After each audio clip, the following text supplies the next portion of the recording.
Hello, Tansei, bonjour, everybody. I'm Dallas Arcand. I'm from uh, Edmonton, Alberta, Canada, just to give you a familiarity of my territory and where I come from. I'm a member of the Alexander First Nation, and we're part of the Treaty 6 territory. A long time ago in the 1800s, in the late 1800s, my family, my ancestors signed a treaty with the Canadian government and the Queen. So that's kind of how our treaty systems work with Canada, because Canada has only been a country since 1867. So it's a fairly young country, but with an old history, with my ancestors being a part of it. So today I'm going to share some songs, some stories, some dances, some language with you. Um, when I first greeted you today, I spoke a little bit of Cree. So Cree is our indigenous language of our community. Cree is is probably one of the most used languages in Canada, indigenous languages. We have the most language speakers. We have over 100,000 language speakers all across Canada and five different dialects of Cree. So there is, in my area, it's Plains Cree and Woodlands Cree. And as you go further to the east, there's the Moose Cree, the Atikamekw Cree, and the Swampy Cree. So there's many dialects of Cree. And that's why they say in Canada, behind every tree, you'll find a Cree.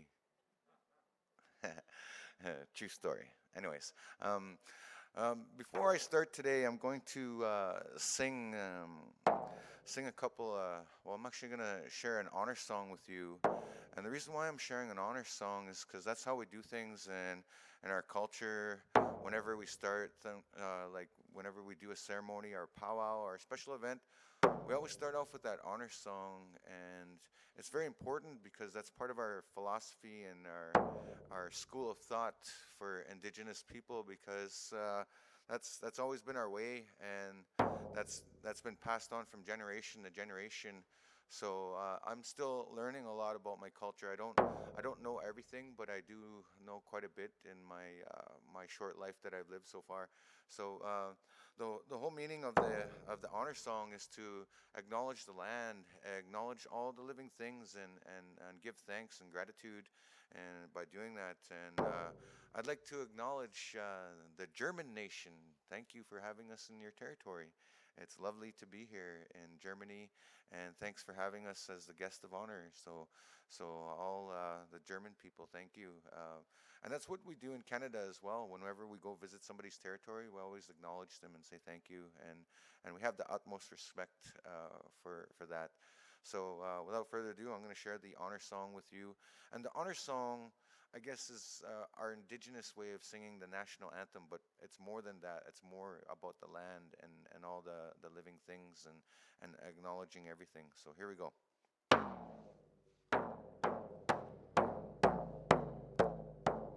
Yo, yo, hey, ha, yo, yo, yo, yo, yo, hey, ha, yo, yo, yo, hey, yo, hey, hey, yo, yo, yo, hey, hey, yo,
right. So before I get into some hoop dancing, I'm going to share one more song. So this is one of our traditional instruments known as the flute. We Some people call it the native flute or the indigenous flute. To us, it's just a flute, right? It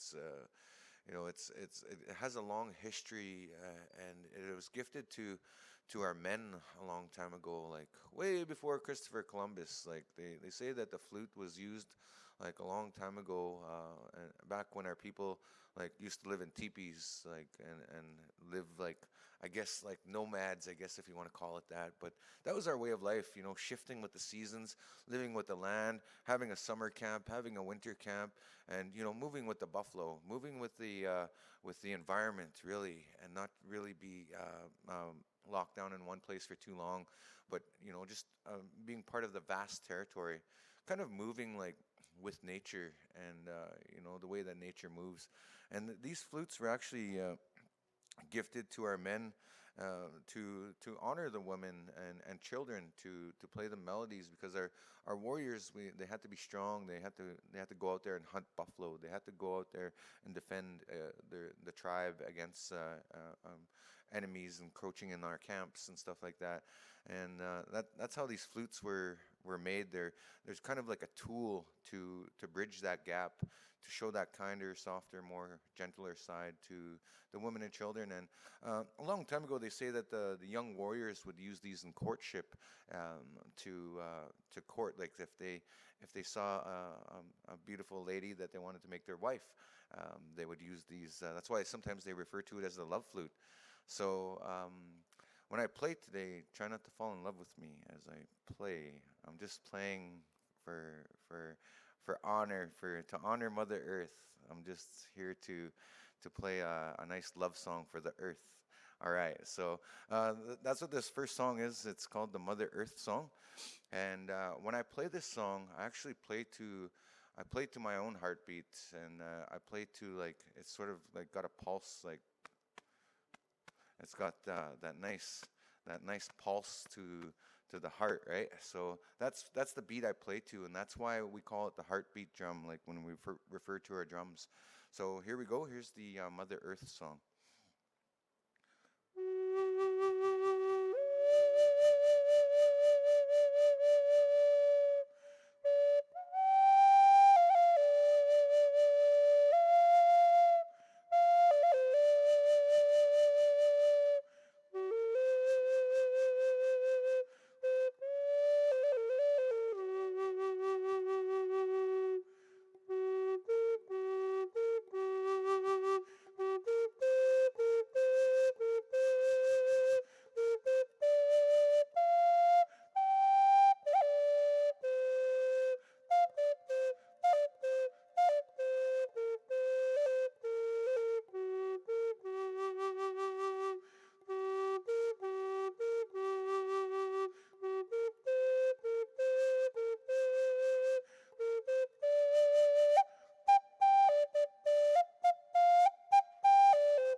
All right, I'd like to thank you so much. I'd like to introduce you to one of the oldest dances in North America, known as the hoop dance. The hoop dance, the reason why I say it's one of the oldest is because there's accounts of it being nearly 1,200 years old. And our ancestors did this dance as a form of a healing ceremony. And today's hoop dance, though, is very different from the ceremonial. We still have that ceremonial element to the hoop dance, but we do it now as part of dancing, of expressing our culture and participating in our culture, and we also use it as a storytelling dance. So every one of our dances, we have a story to it, and there's a connection to it. There's reasons for doing it, and it's just something that we live in our culture. So it's kind of hard to explain sometimes in very few words, if possible. But the main thing is that, I share the important things about the hoop dance. Now, the original hoops were made out of, this is a red willow. These are the most flexible willows that we have, and we can find them throughout Canada, United States, North America. You can find these red willows, and some hoop dancers even use the reeds to make hoops. But from my understanding, this is what we traditionally used, and how we made our hoops. So the red willow is, there's an abundance of it, and it's so good that even the animals eat it, like the moose and the deer and the elk. They eat the tops of it. And I'm a hunter too, so I observe these things when I go hunting. And when I go hunting out in the forest, out in the bush, out in the wild, I see that, and I've even tried some myself, right? And I ate some of it, and I was like, oh, that's really chewy. That's like nature's gum, right? Bubble gum. It's like really chewy stuff and really kind of bittersweet. It's got a taste to it. And there's actually medicinal properties to it. So you can actually peel the bark and you can boil it and make a tea out of it. So it's a really excellent tea. It's a medicine tea. They say it's the equivalent of having acetaminophen or like an aspirin or something like that. It's got those same medicinal properties, but in a more natural herbal kind of way. And there's many different purposes for the hoops other than just dancing for them. We use them to make our dream catchers. Like the original dream catchers are made out of these. And these are joined together with sinew that comes from the animals that we hunt. So traditionally they would be joined with sap and sinew. So I use a little bit of modern materials. And I was dancing one day and I accidentally stepped on it. So I put a modern Band-Aid on it just if you guys are wondering, what's that bright yellow thing there? That's just a Band-Aid because I accidentally stepped on it. But there's a reason why we use these for ceremony, because we don't dance the same when we do ceremony dance, when we do like the exhibition version of hoop dance.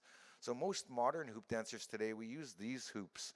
We use them because they're flexible, they're durable. We use modern materials for our outfits. Like even my outfit that I'm wearing, my regalia, it's a lot of modern materials, but it still has the same significance to our culture. Like in our language, my name ni sigaso nimito pascal mostos napio. So what that means is I'm saying my name is Dancing Buffalo Man. So that's why I have these symbols of the buffalo, the bison. And these colors, they represent for the fire, because the fire is very sacred to us as Indigenous people, as all people all around the world. We use the fire in many different ways.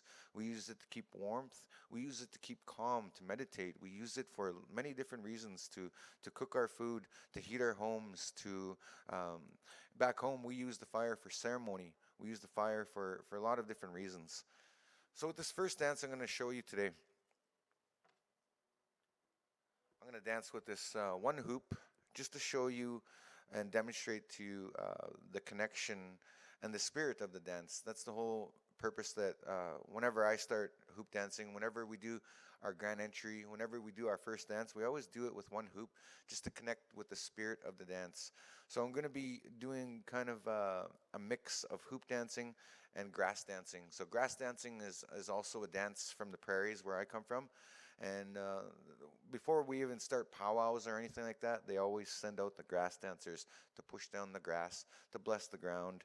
And the interesting thing about grass dancing is what you do on the left, you have to do on the right. So you kind of have to do that balance as well with the dancing. So without further ado, here we go. Here's the first song with one hoop.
All right, thank you.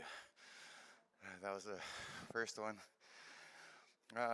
This next dance that I want to show you, I'm going to add some more hoops. I'm going to add a couple more. And I'm going to share with you a different style. Now, as for powwow, there's only 4 types of men's dances and 3 types of women's dances. So for the woman, they have the woman's fancy shawl, and they have the ladies jingle, and the woman's traditional. As for the men, we have grass dance, we have men's fancy dance with the feathers, the bright color feathers, and then we have the men's chicken dance and the men's traditional dance. So this next style, I'm going to be leaning a little bit more in the direction of doing some chicken dancing with hoop dancing. So that's a cool thing about hoop dancing is we're kind of a chameleon of the dances, because we have the freedom to do that because we're not wearing bustles or feathers. We have to use our hoops and tell a story with these hoops and show our connection. And you'll see the multitude of shapes and different things come to life when you see the hoop dance. So the song I'm going to be dancing to is a double beat, they call it. They call it old style double beat because it has that, like it has that do do do do do, like it's got that old style double beat, and that's I guess nowadays in powwow, the old style is the new style, I guess, in a way. And a lot of those old style outfits and songs are coming back in a big way through our young people and our new generation. So with this style that I'm going to demonstrate, it's a chicken dance style, because the chicken dance is actually it was born in Alberta, where I come from, my home province, by the Blackfoot people. They were gifted this dance, and I could sit here and try and explain to you all day, but maybe you guys got some homework to do later. I'm going to assign you guys some homework. Just Google Blackfoot people and chicken dance, and you'll see the story, and everything I'm doing here will make sense. So here we go.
All right.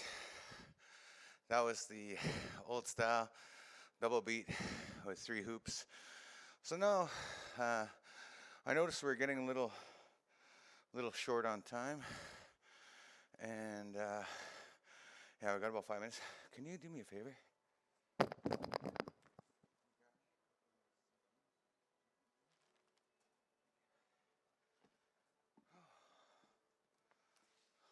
Okay, so I got one final dance for you.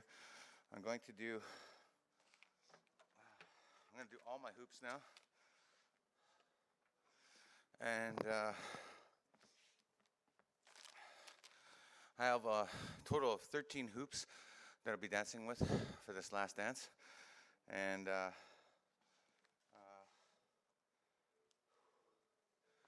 wanted to share one of my songs that I did and show you guys that we're a little bit more than just the traditional style of like drumming and dancing that you hear or that you see in the movies. We're a little bit more than I guess the encyclopedia version of what an indigenous person should look like and be like. A lot of us we live modern lives as indigenous people. You know, there's book authors now that are indigenous. There's doctors, lawyers that are indigenous, and there's musicians, like very, very great musicians that are indigenous. Like one of our greatest legendary musicians back home is Buffy Sainte-Marie. I'm sure many of you have heard that name. She's really great, prominent Cree, strong indigenous woman. And there's groups like Tribe Called Red. Some of you have probably are familiar with, and so I've been making my own music as well. You know, besides flute and traditional, I've done indigenous style hip hop music, and I recently did an EDM album, electronic dance music, but kind of fused with our songs. And I worked with some traditional song makers from back home. And the next song I'm going to dance to is actually on my album. It's called Akimemo, and it's a song that was composed by my cousin. He's a fluent Cree speaker and a really good powwow singer. He's just right deadly. He's awesome. So I'm really proud of my cousin and his songs and his ability to speak our language fluently. It's really great. So if you guys look me up, I'm DJ Crazy Cree with a K, so that's my artist name. And the album is called Future Generations. And yeah, unfortunately I don't have copies for you guys, or I can't do that. It's COVID, you know, gotta respect those rules. But they are available digitally. So if you guys like the song, definitely it's available online. And I'm gonna dance with my 13 hoops to the song. And the word Akimemo, it actually means perseverance in the Cree language. It means to persevere. And when we say our prayers and our ceremonies back home, we always say them in the 4 directions. And we're always taught to pray for everybody first before ourselves. And that's a common practice in indigenous cultures across Canada and across, we call Canada and the United States and Mexico, North America, we call that Turtle Island because it looks like we're on a turtle's back. That's kind of the philosophy. That's what a lot of our origin stories point towards, being Turtle Island. We're the ones that live on Turtle Island, all of us together. So without further ado, here we go. Here's to the song Akimemo. Yeah.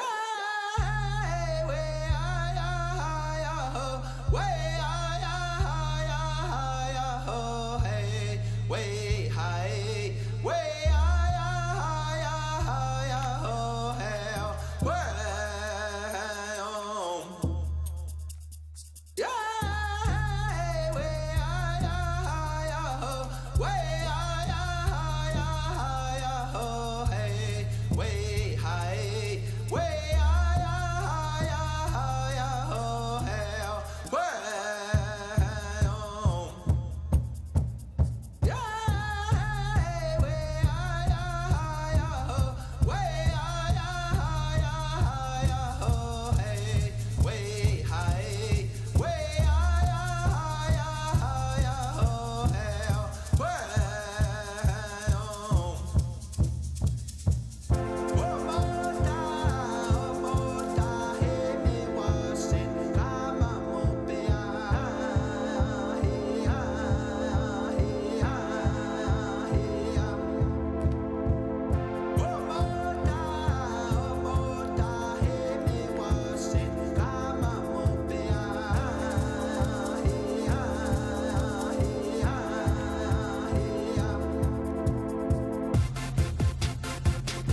Thank you so much.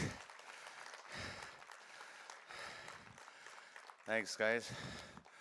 There's no word for goodbye in our language, so we have a saying. I'll teach you a word in Cree. It's a real easy word. It's thank you. So how we say thank you in Cree is we say hi hi. Can you guys say hi hi? All right. Thank you. Keep on pumped and we'll see you again. Hi hi. Thank you.